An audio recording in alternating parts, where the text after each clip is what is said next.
these days I have not been able to do that, and I'm going a little bit thicker than I used to, but I feel that since I got used to the boldness of using the eyeliner, this kind of helps make up for the lack of boldness with that thinner eyebrow, or that thinner eyebrow had in the past. And I just went like too thick trying to correct this, and then when I saw it in the video, I was like, oh man, I like that. That looks really good.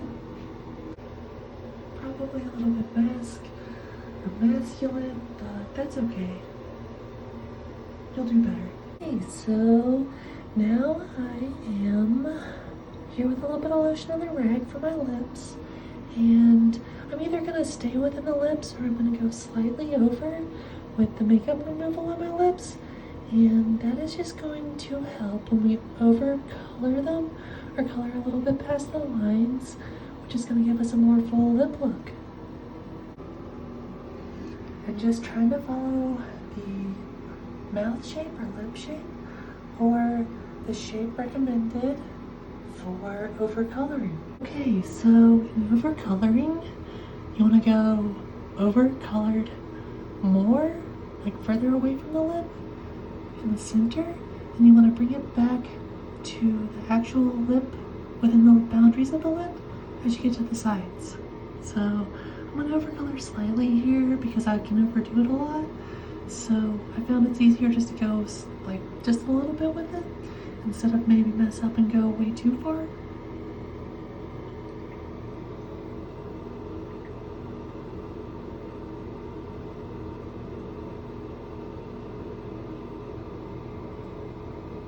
And I have issues with the bottom lip and like it's squaring off. Not sure what that is, but yeah, see how it goes. Just now I was like, oh, I've got this. I don't know what that is, but it seems like it's gonna go better this time.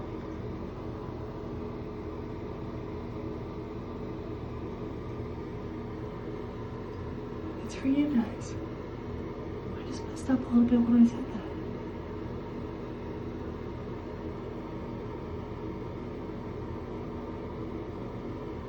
Okay, that's about all I do for lip color, other than a little bit of highlighter here, here, here, and here, like a 4-leaf clover, I think is how it was described to me.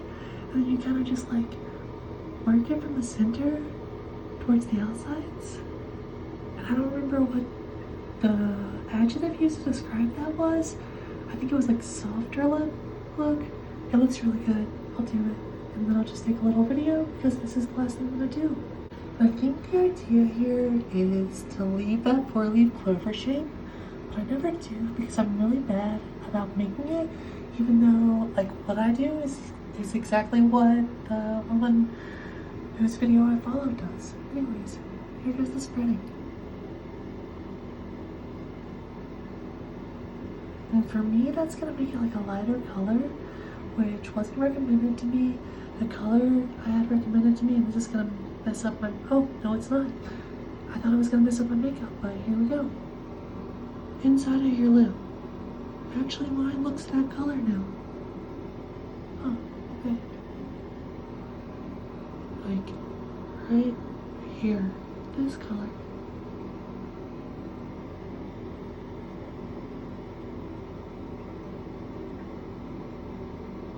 And to get your proper shade of foundation, I think you apply it here.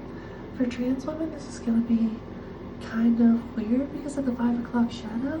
So I would say like anywhere around here you don't have hair, but they say that because there's gonna be shadow here and light here. So this is like kind of between shadow and light, so maybe something with that in mind, an area with that in mind. You can also just play with foundation until you get the right color. I kind of had one, and now I don't. I found one, but currently I have like 4 more foundation pucks, or whatever, squares, that I'm gonna have to go through before I get the next color. So yeah, this is kind of the finished product too.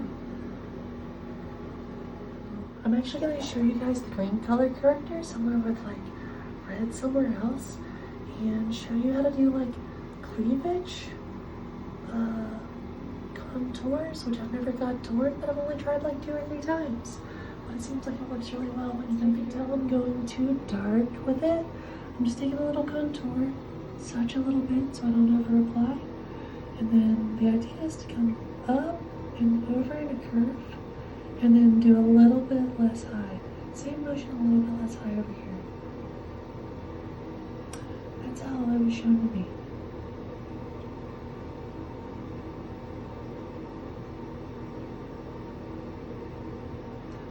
Anyways, I feel like if I go too dark, it's gonna be weird.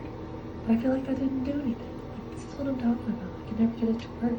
Anyways, I'm gonna go darker for you guys, just because I don't have anyone to see it right now. That's about as dark as I want to go.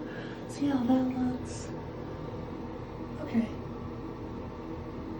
I might have actually got it this time. I feel like maybe I should have gone a little bit lower with it. I don't know. Probably a little too dark. That's pretty clear. And it's not like lines. Anyways, let me... I don't know. I don't think that does anything for me. But maybe you'll have more success with it. Anyways, see you guys. Thanks for watching. Sorry, not actually gone. I had a few more things to share.